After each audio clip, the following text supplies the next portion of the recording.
if I walk over there and sit next to Mr. Johnson and carry my phone, does Google know that I was sitting here and then I moved over there? You're welcome anytime, Judge.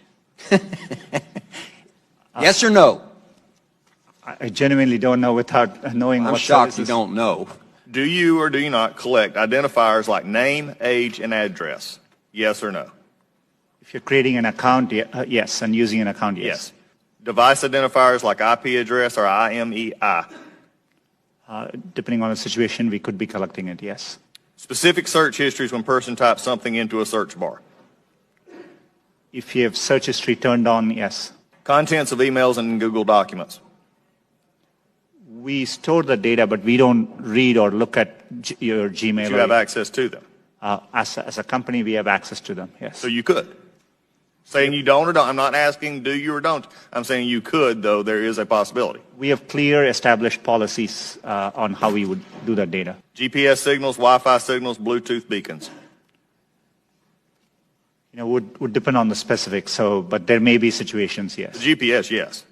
Yes, if you have And location. voice and conversations when using Google Voice products? We give an option to turn on or off. And But if a person didn't know it, voice and conversations when using Google Voice products? Yes. We only record when they initiated with OK Google and then say the terms after. Do you believe that Google has been brought out here in some question is biased? Congressman, it's really important to me that we approach our work in an unbiased Do you believe that Google is biased? It's either yes or no. No, not in our approach. Why, number one, does Google need all this information? We can answer that in the fact that 86% of your revenue comes from advertising, so we know you manipulate the data in some ways. However, can you explain what you do to minimize this data, which is generally an accepted standard practice among those who collect data?